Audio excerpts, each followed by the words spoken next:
there'll be like little mistakes on there, or that she'll forget to put like the pupils on or something, and then I'll have to send it back and be like, these cheerleaders look terrifying, can we correct their eyes? Hey, are you ready to open the next cheer chapter? I'm Allison Sack with over 20 years in the cheerleading industry, and somehow I ended up as an author too. I'm here to give it to you straight. No fluff, useful tips, and all the quirks from life on the mats and in the books.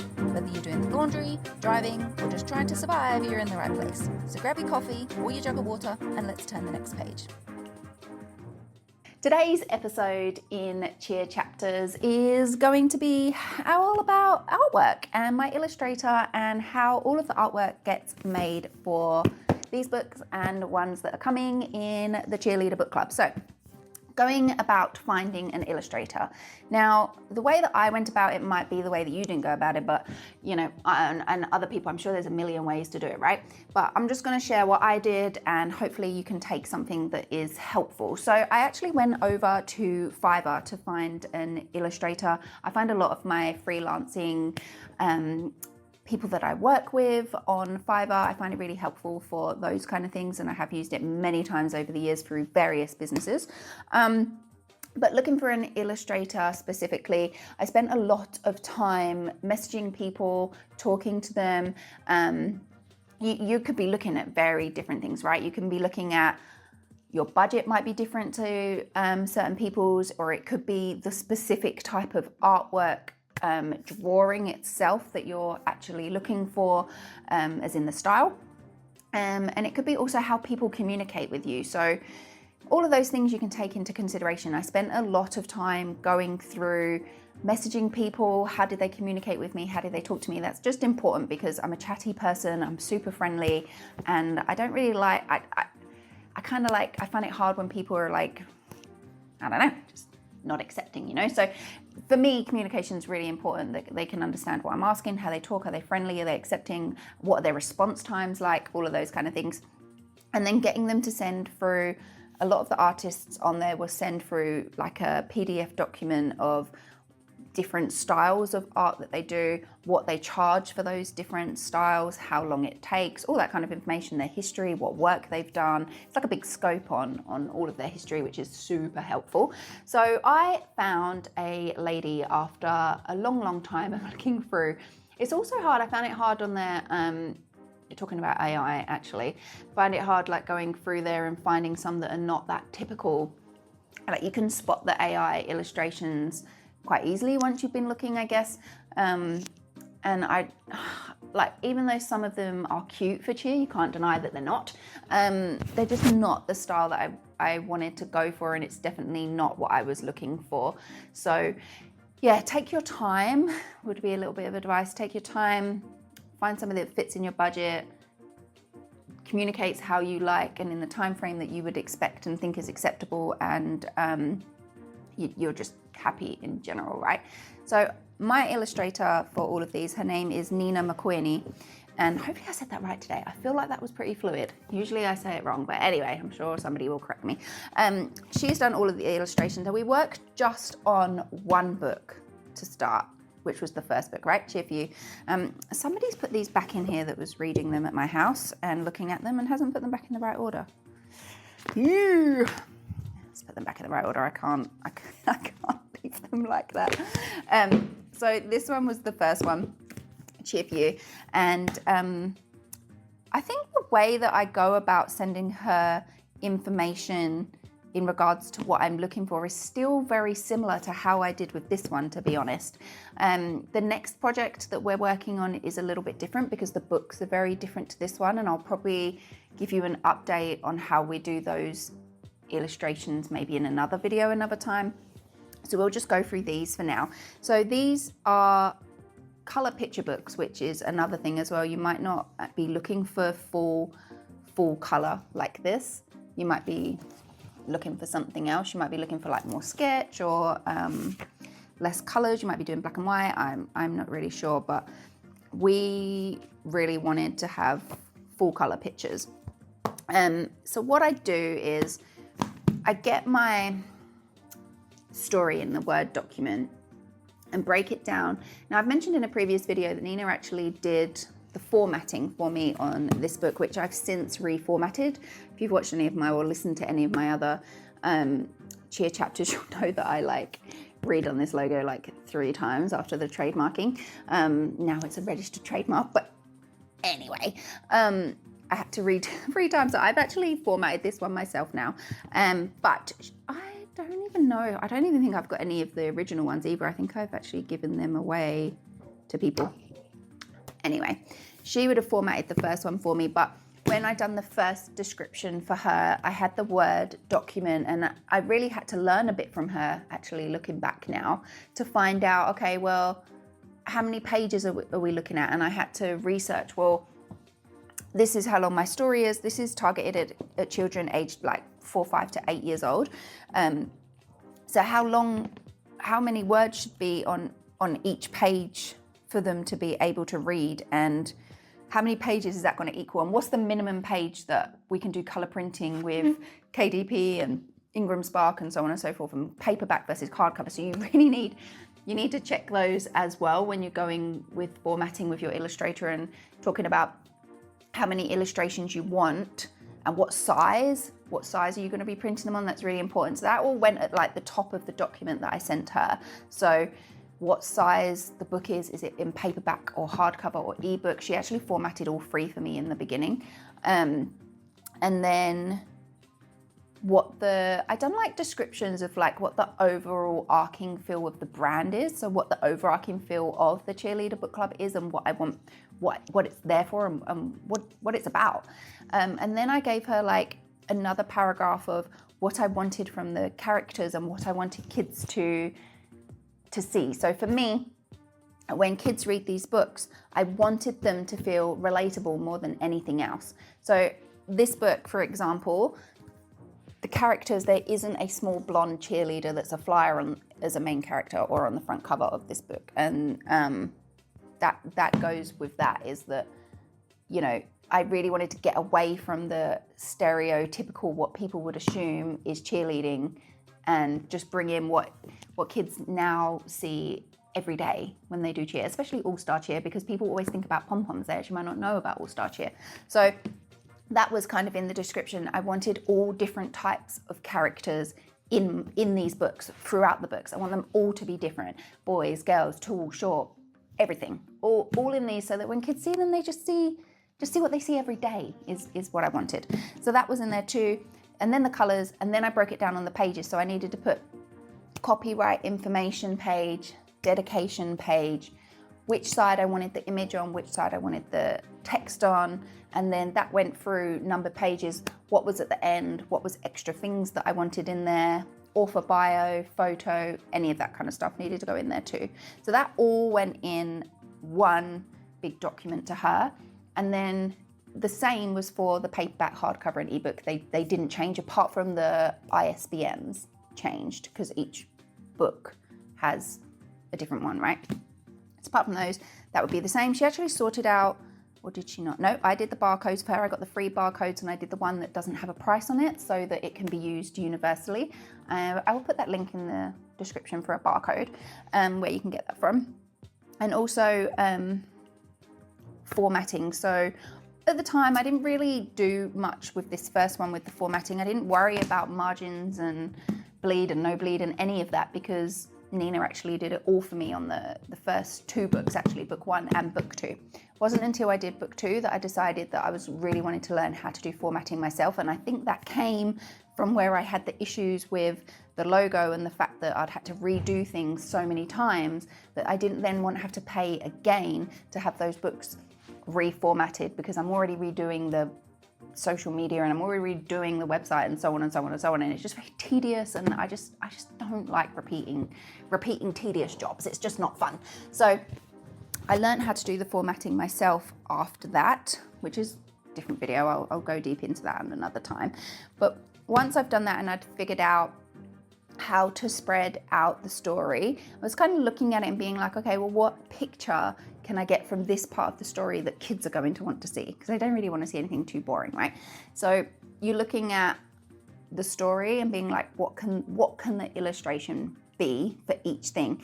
I would go through each section of the story and just write in like a different color or a different font what I wanted that illustration to look like in text, and then I would either go and draw them, or I would go and find pictures that looked really similar to what I want.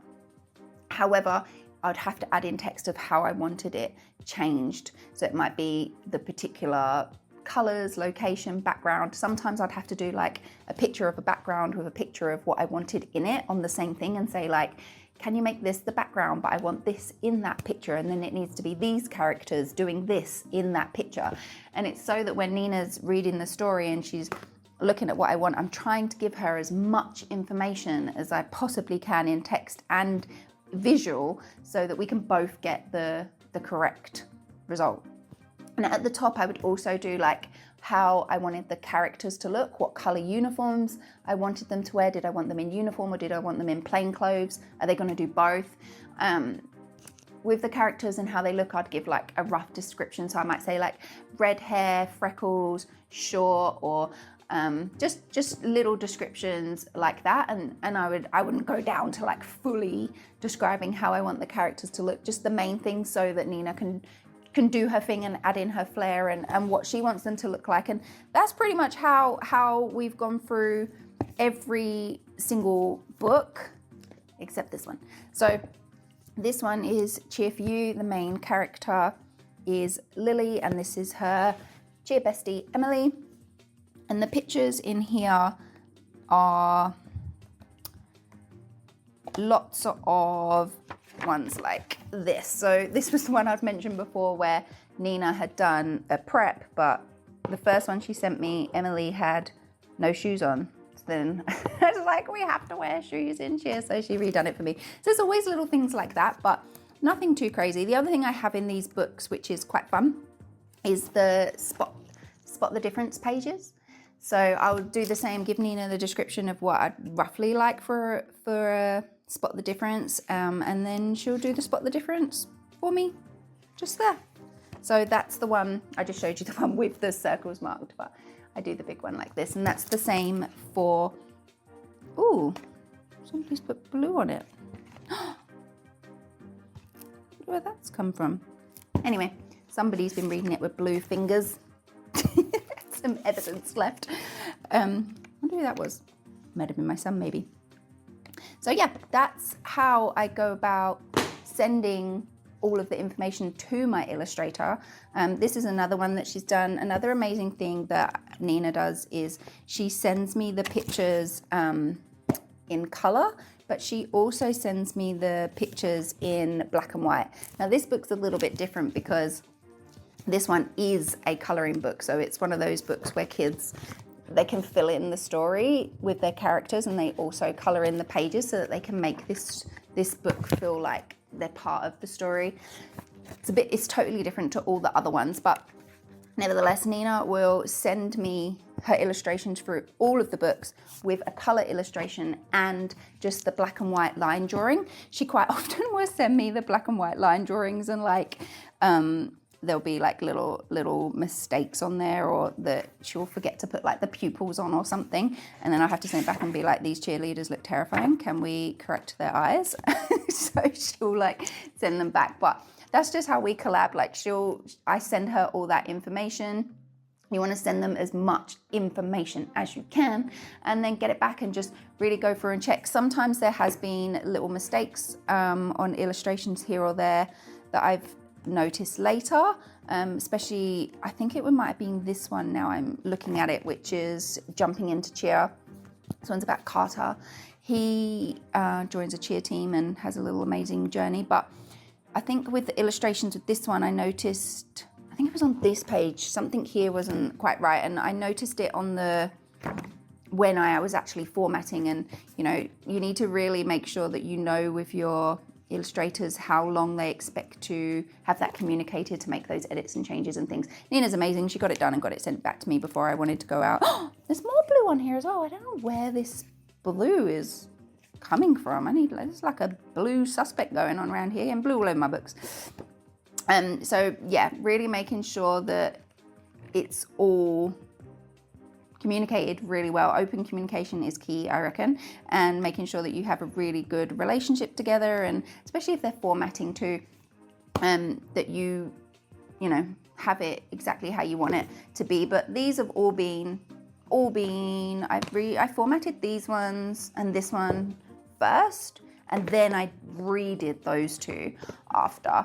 But this one doesn't have, Nina didn't directly do anything on this one because I'd done all of this by myself using Canva actually. And then I added in this journal, her artwork, let's see, like this one, that she had already done for me on a previous book. So that one's from Cheer for You. And then I added "The world is better with your unique touch" in it. Just things like that. So this is like a journal and activity book. So yes, she had previously done the illustrations which are in here, and then I just did all the rest myself. And yeah, she's done all of those. So that's pretty much how I work with my Illustrator. I just find those points to be super important, that we're really clear. You give them as much information as possible, especially with colors, maybe like what fonts you want, what size you want. With these as well, the first books that I went through, the font was the same on pages, but I really wanted to go through when I reformatted and make certain words bold, especially because some of my readers are dyslexic like me, and they had come back to me and said, "I love your books, but I'd really like some highlighted words because it makes it easier for me to keep my place and makes it easier for me to read." So I went through and redid that all through there. So having that feedback from your target audience about what they like is also really good. I'm reading a novel myself at the moment, and my eyes are getting so bad as I get older. And I notice I've just started this new book and I'm finding the print like really small on it. And I'm just like, man, this is making it like so much harder for me to want to sit down and read this book just because the print is that much smaller and my poor old eyes are like struggling these days. But getting those feedback from your target audience as well about what they like, super important. So I also do that with a lot of these as well. I sent the journal out to my mascot group before I published it to make sure this was good, and they've all got copies. And they actually asked me to make this one, which was really cool. And then the others, they've all been sent out to kids, and I send them before I publish them to make sure everything's good. So those are some like really good steps for you to think about with getting your audience feedback, how to find an illustrator, how to communicate with them, how to collab and make sure you get the result that you want. And then also think about, like I said, with the spot the difference, and then the journal, I've got the activity sheets and things, and I give all of my readers free activity sheets when they purchase a book. They just get the password from the back of the book, head over to the website, you can go over there and just get free activity sheets, more than what's in here, plus all these coloring sheets from every single book, because Nina gives me the illustrations in black and white as well, just black and white line. That's all I want. I don't want black and white like block or like grayscale. I just like black line, so that kids can color them in, and it just makes my job so much easier. I don't have to then go and do that. I can just upload it, put my logo on there, and make it have a little border, and then I put it up on the website, and kids can read these books, and then when they want to color in the pages and kids want something to do,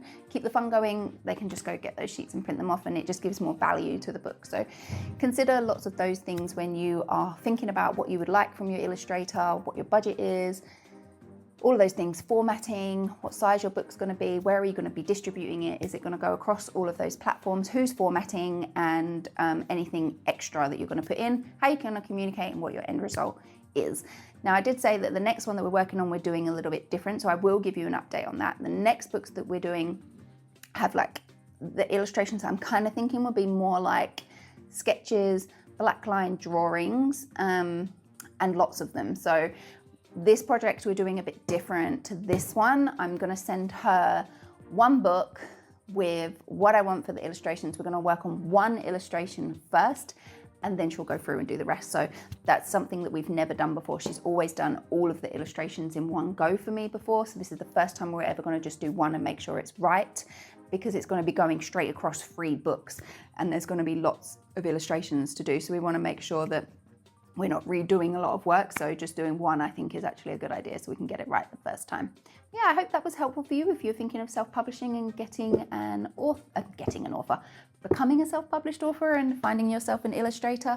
If you have anything else that you'd love me to expand on, please drop a comment or head over to the contact page and let me know. I would love to hear from you. Hope you have a wonderful day, and I will look forward to seeing you in the next Cheer chapter. Bye. Thanks for sticking with me until the end of this chapter. I hope you found something useful, or at the very least cracked a smile. If you want some more, dive into more episodes, grab one of my books or a freebie at thecheerleaderbookclub.com. Hit me up on socials at the Cheerleader Book Club, and if you have a wild topic you want to hear my take on, send it over. No, really, thank you so much for listening. I really appreciate you. And on that note, I will look forward to seeing you in the next Cheer chapter.